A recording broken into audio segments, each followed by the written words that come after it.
Well, hello there, Aries. How are you? It is so good to see you again. I'm Aries Sue, and I'm so grateful that you are here. So today we're doing a little bit of a special reading. We are in the month of February, or close to it, and February is the month of love. So we're going to take a look at what blessing the universe is going to bestow upon you a little bit as a little love gift, okay? So we'll take a look first at the opportunity and then how that will impact you and what obstacles or areas of resistance that you may have in blocking this beautiful blessing. So we'll take a look at all that. So let's start off first with your blessing. What blessing is coming your way, Aries? I don't know. I have a really good feeling for you. Wow. This is kind of like something auspicious. Practice. Every day I practice my ability to reach my desired financial goals. Wow. Okay, so you see she's playing music there. I think she's playing either a flute or a clarinet, right? There's a piano there. It looks kind of like a piano. It doesn't have to be with music, but there's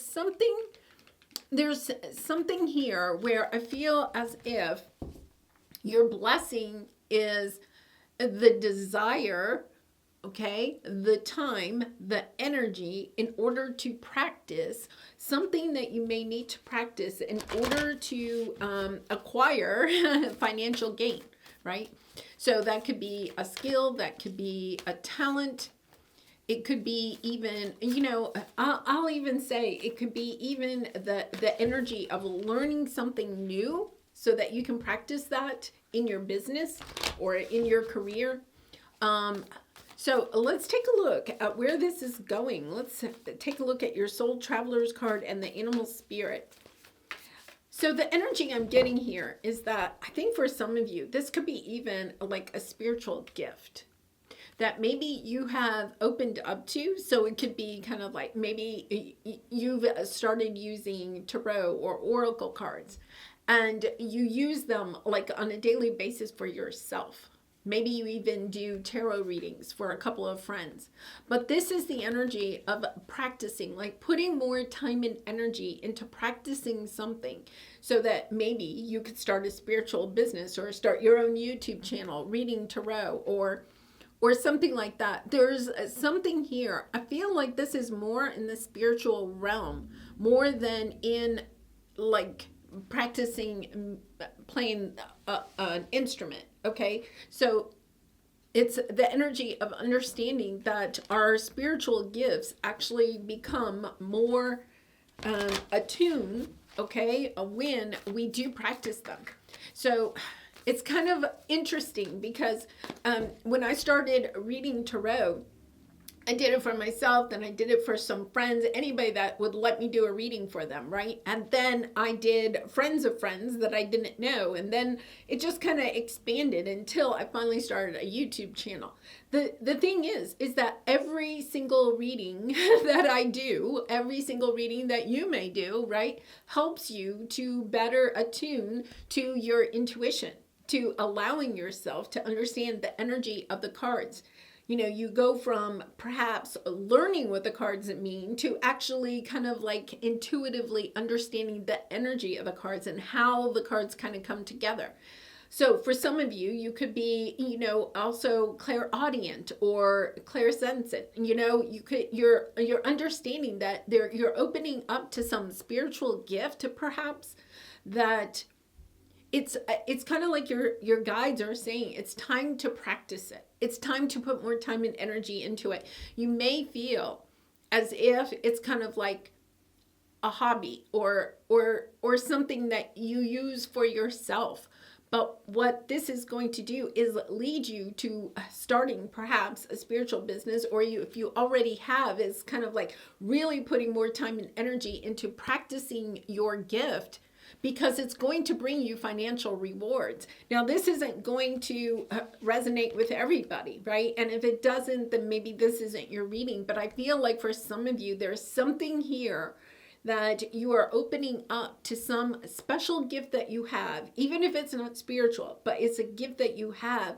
But it's time to really put time and energy into practicing it, into not just pretending that it's a hobby or something that you can kind of do. It's not a trick. That's what they're saying. It's not a trick.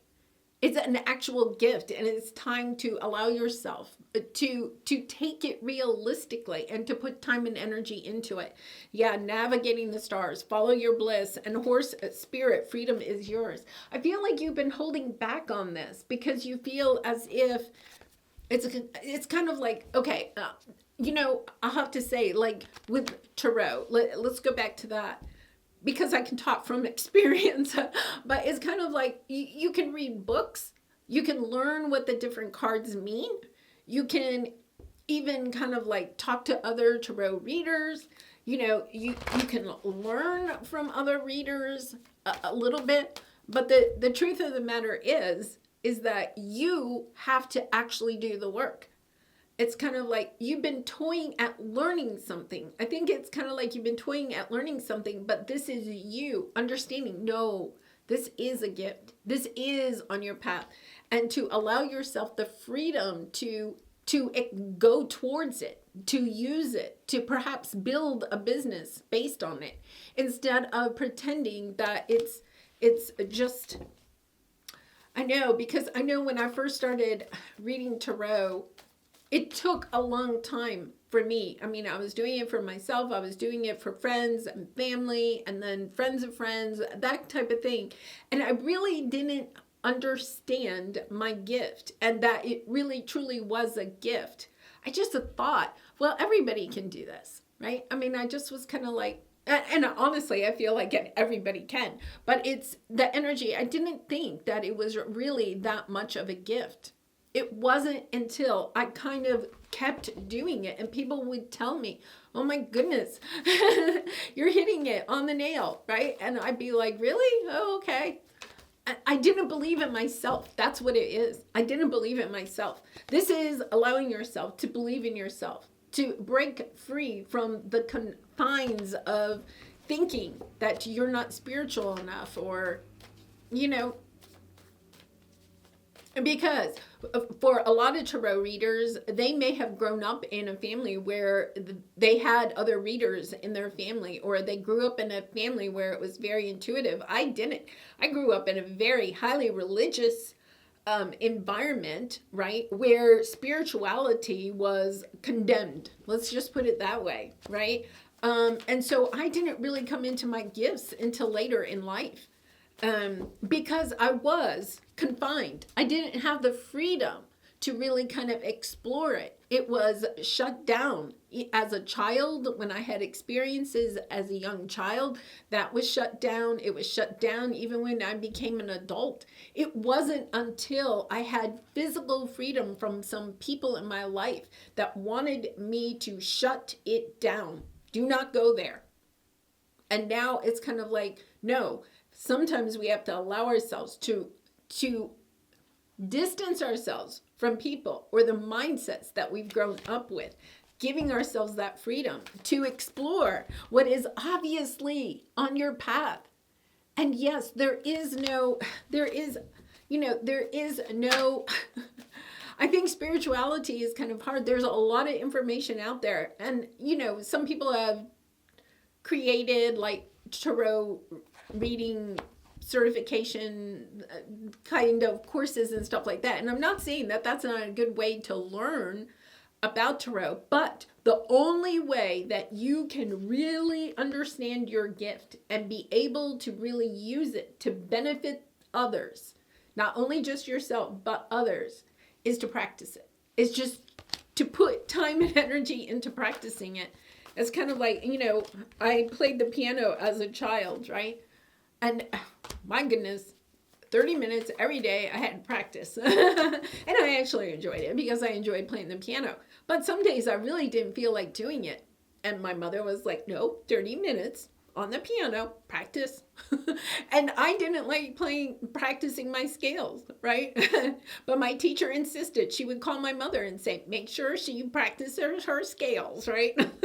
It's just like, but I kind of feel like it's one of those things. It's kind of like, yeah, you have to practice even the things that you are not wanting to practice, especially if you have some type of a spiritual gift. Yeah. Your guides are coming in. They're helping you. They're understanding that you're kind of hiding.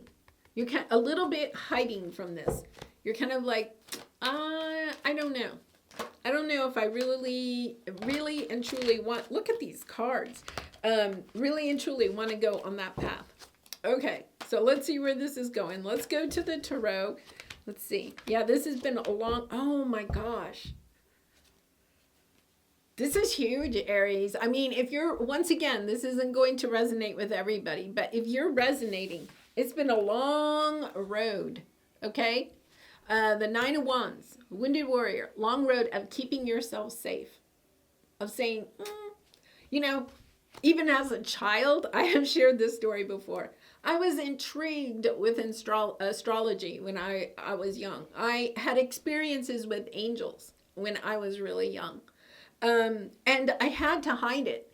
And one of the things I remember being like 7, 8, I was intrigued by astrology. I was absolutely intrigued. And the horoscope was on the same page as the comics in the newspaper. And every breakfast, I would sit down and say, oh, I want the comic page. And I was the oldest. I was the only one that could read. So my brother and sister couldn't read. So I got the comics and I would hold it up and I would pretend I was reading the comics, but I was really reading the astrology. I was trying to figure out, like, how does this play out in my life? Like, I was just drawn to it, right? But I knew if I said anything about reading the horoscope, it wouldn't go well. It wouldn't go well in my home. And so I kept it safe, right? That was a conditioned belief that I grew up, that I have to sneak my wanting of understanding. Your bliss is your purpose, your life purpose. Understanding, I have to hide this. I can't tell anybody that I'm actually reading the horoscope and not reading the comics.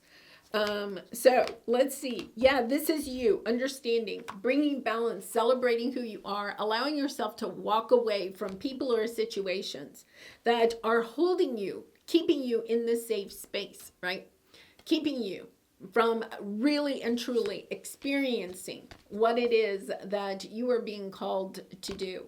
Okay, so let's see what your obstacle is. Yeah, you're wanting to walk away, but it's kind of like this energy of, is it going to really and truly, this is the 8 of Cups, is it really going to bring me my 9 and 10 of Cups? You're just stalling. It's almost this energy of stalling because you're not sure. Is it really going to bring me happiness? Because you do have to walk away from something or the conditioned belief of something in order to gravitate towards it. Yes, you're taking action. And this actually is a beautiful journey of healing and bringing justice and balance into your life. So let's see where this all leads. Increase and judgment. The judgment is stepping into your spiritual self, stepping into using your spiritual gifts, practicing, allowing yourself to step into perhaps creating a spiritual business or using your gifts for the benefit of others. And it does bring you the financial security that you are looking for, the joy, the abundance, everything. Oh my goodness. Oh my gosh. You have the Wheel of Fortune, the World card, and the Page of Wands. This is something you cannot walk away from. It is time to embrace this. It is time to say, it doesn't matter what I lose, because what I am going to gain is going to be so much better. All right, let's pull a soul truth card for you. Aries, I am all fired up for you. I have the Aries moon, so I'm excited. Okay, let's pull a soul truth card, and I do personal readings, so if you're interested, the link is in the description box below. Let's see what we have here. What excuses am I making right now? No more waiting. There will never be a good enough time. The time is now. It's time to break free. It's time to break free of all of the constraints that are holding you back from practicing your gifts and allowing yourself to step into your purpose and sharing them with the world. All right, Aries, exciting times ahead. I'm so excited for you. If you haven't checked out my Pluto in Aquarius video that I put out about a week ago, I'll have it up here. That is impacting you because Pluto was in Capricorn for 15 years. We are now in the Aquarius energy. This is where there is a great awakening, and also people wanting your gifts, your wisdom, your insight, your knowledge. It's time to share it with the world. All right, Aries, I'll leave it there. Much love and light to you. Bye for now.